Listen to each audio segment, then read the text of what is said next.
We just returned from sailing aboard one of the world's largest cruise ships. Royal Caribbean's Oasis of the Seas is the original game changer, and we're here to tell you about the good, bad, and ugly.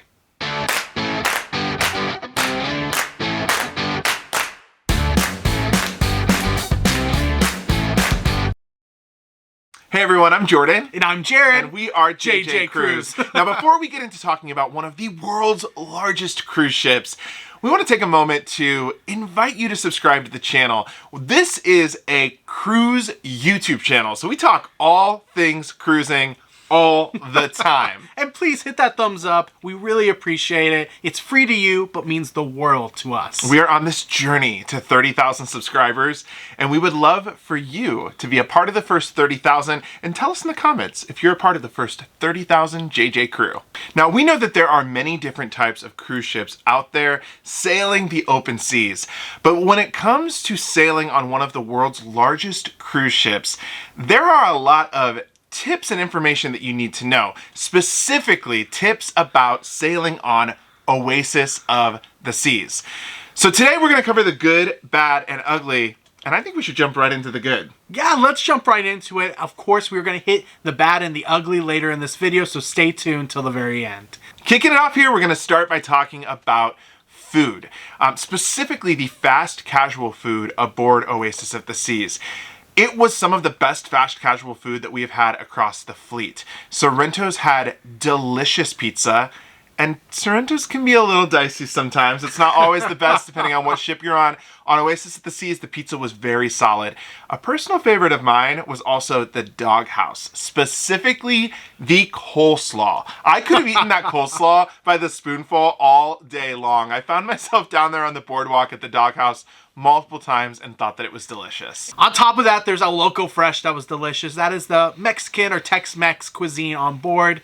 But in general, the fast casual was fantastic and perfect on board Oasis of the Seas. Now, all of those options are actually free and included in your cruise fare. But there is one fast casual restaurant on board that you can pay a slight upcharge for that happens to be Jared's favorite restaurant in the world. I love Portside Barbecue. Portside Barbecue is only found on board Oasis of the Seas and is not found on any other cruise ship in the Royal Caribbean fleet. So when you go on board Oasis of the Seas, eat there early because you may want to eat there often. The portions are huge and they are fantastic, and it's pretty cheap, anywhere from $13 to $15 for a plate of amazing barbecue food. Now, we've seen some complaints online about the drink service aboard cruise ships in general. We wanted to call it the drink service on Royal Caribbean's Oasis of the Seas because it was top notch. It didn't matter where we were on the pool deck. There was always a server coming by asking us if we needed anything, what we wanted to drink, and we honestly could not drink drinks fast enough versus how quickly they were wanting to give us those drinks. So we wanted to give a shout out to the beverage team on board Oasis because they did a fantastic job. Now, this wasn't just good drink service provided on the pool deck. It was across the ship, including that of the casino and other venues where drink service is provided as well. Moving into the entertainment on board Oasis of the Seas, it is absolutely impeccable. And what we're talking about specifically is that of the Aqua Show, Aqua 80s. That show is by far our favorite Aqua Show across the entire Oasis class. We have been on board every single Oasis class ship which has the Aqua Shows for Royal Caribbean, and Aqua 80s is by far our favorite. The ice show was also very fun. It was a fun spin on the Hans Christian Andersen fairy tales. So there was a lot of fun costumes, and especially if you have young kids, I think the ice show will be one for them that they will really, really enjoy.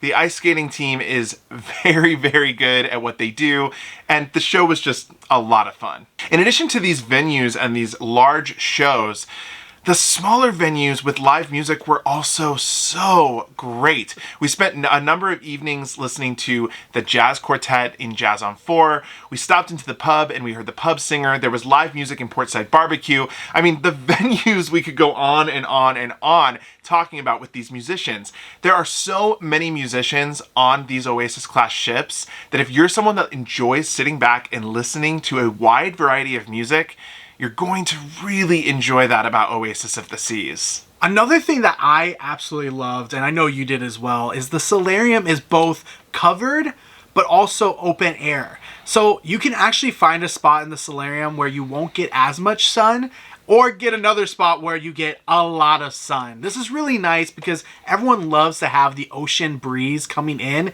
and some solariums don't really provide that, and it provides more of a hot box, if you will.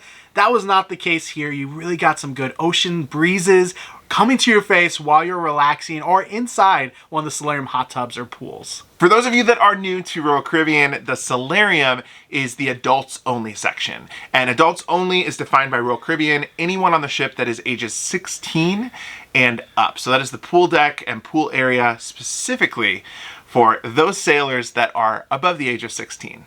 Now, if you've been following the channel, you know that Jared and I do frequent the casino from time to time. The casino on board the Oasis of the Seas is actually one of our favorites. There is something about this casino that is not on all other ships, and that is the direct access from the casino up to Deck 5, the Promenade. The Promenade is where you have the pizza, some of your late night eats, drinks, lots and lots of bars and venues, and we love that there is easy access between kind of the entertainment spaces on the ship. The staircase sits in the middle of the casino, and it's super easy to, well, after a night of winning, hop right up those stairs and get a late night bite to eat and a drink before heading into bed.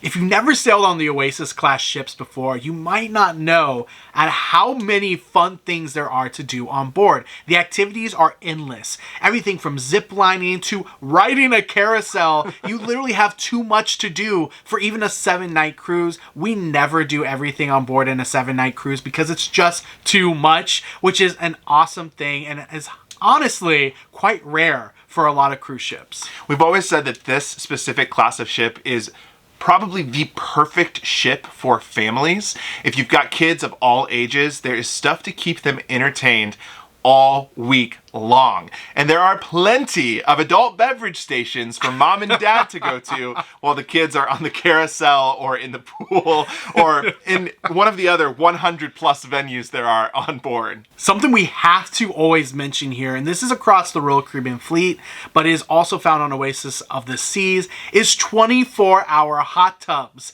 That does not mean every hot tub is open 24 hours. They do clean them, but at least one hot tub every night is open into the wee hours of the morning. This is huge for someone who loves to go and have a great night out, maybe dance at the club, but then join with some friends for a nice relaxing look at the stars in a hot tub. That is something we love to do and is rarely found on most cruise ships. We also have to give a shout out to our stateroom attendant. Our stateroom attendant was one of the best we've ever had. She kept our room extremely clean, came to the room twice a day, and she really became like a mother figure to us the week that we were on the ship. She was absolutely incredible, and it was some of the best room service that we have had ever on a ship, and we have taken 39 cruises. So shout out to the room stewards aboard Royal Caribbean for keeping our rooms clean and always sparkling fresh, because it was the best way to enjoy our vacation. Now we're going to talk about the bad of Oasis of the Seas, and we have to start off with the staterooms. Everyone needs to plug in their phones, iPads, laptops, whatever it is. We live in a high-tech space in this world today. And unfortunately, there are limited outlets in the room. In fact, there's one section on the vanity and that's it. Nothing by the beds. And with that section, they're all in one place. So if you have any larger plugs, some of those 3 prongs, you might not be able to plug in more than one thing at a time.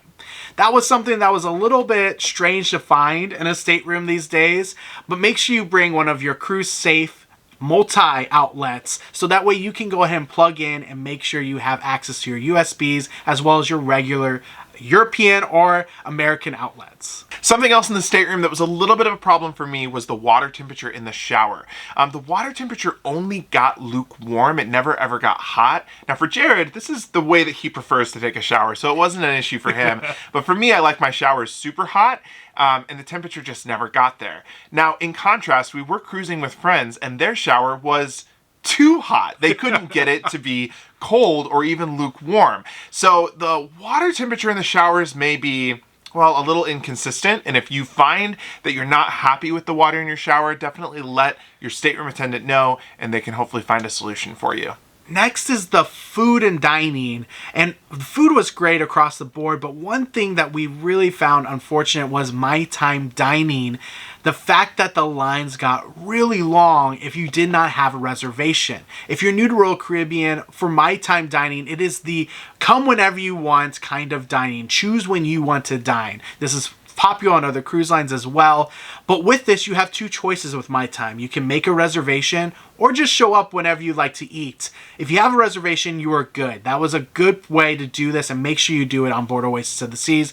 If you don't have a reservation, you may have a 30, 45-minute wait in a line to get a table. So just make sure you know that and are aware. If you're going on board Oasis of the Seas, make your My Time dining reservations at the start of the cruise. Okay, so this is us being very, very picky, but that's what these reviews are for, right? So in the solarium, you do have a round pool, and in the middle of it, you have a water feature that I think is supposed to make it feel a little bit like a thalassotherapy pool or a spa pool. Honestly, for us, it's just wasted space. It takes up a lot of space in the middle of the pool, and the ship was mostly full, and so that pool was already packed at all times. We would love to see if Royal Caribbean does this in the future with any of their ships. They remove that water feature and maybe put seats in the middle. We actually did see them do this on Symphony of the Seas and Wonder of the Seas, because it just is outdated. It's kind of an eyesore, and it's really not needed. One more thing we had to note here, and was unfortunate because we are big trivia players, but we know so many of you cruisers are. Trivia got packed quickly, whether it was in Schooner Bar or some of these other venues. It just did not have enough seats for the amount of people that wanted to play. One example of this was Broadway Trivia. Now, we were selling out in New York, New Jersey, so maybe that was part of it. There's a lot of Broadway fans on board, but we saw this over and over again for other trivias and heard from others that you had to get there 30 minutes early to get a seat. So if you love trivia, make sure you put that in your schedule. Otherwise, you might not be able to play. It has come time for us to share our ugly of Oasis of the Seas, and it is something that did actually impact us quite a bit. If you have been following the channel for a while, you know that Jared and I both work full-time with our YouTube channel and as travel agents, and we rely heavily upon the Wi-Fi. The Wi-Fi aboard Oasis of the Seas was actually quite terrible the week that we were there. Now, this could be because the ship was at about 98% capacity. Maybe there was a lot of people trying to use the Wi-Fi at once, but there was multiple times where we just struggled to even open up or load an email. And we had the streaming Wi-Fi. Yeah, it was really hard for us and anyone else that has to stay connected with someone back at home. Obviously for us, for jobs, but there are plenty of people that have loved ones they care for and want to stay connected for them back at home. And they had trouble, whether it was doing something like a FaceTime, but also just with basic stuff like Jordan said, whether it's checking on social media or even with emails. Of course, this was in and out. This was not always bad the entire cruise, but it was really bad on certain days, and something that we had not experienced for a while, especially with a newer ship or a ship that has been recently renovated. Now, the key takeaway here is if you're going to go on Oasis of the Seas, maybe consider don't purchasing the internet package and just unplugging for the week. We used to do that before this was our full-time job. We don't have that option anymore. But the internet packages are expensive. So we would hate for you to spend all of that money on an internet package that is kind of in and out throughout your 7-day voyage. Thanks so much for joining us. That is our good, bad, and ugly of Royal Caribbean's Oasis of the Seas, the original world's largest cruise ship of the current world's largest cruise ship class. Reminder, please hit that subscribe button and hit that thumbs up. We really appreciate it, and it does mean the world to us, but it is completely free for you to do. Thank you again, and let us know in the comments, what do you think of this review? Have you been on Oasis of the Seas recently? Do you agree with us? Do you disagree with us? We will see you in the comments, and until next time, See ya!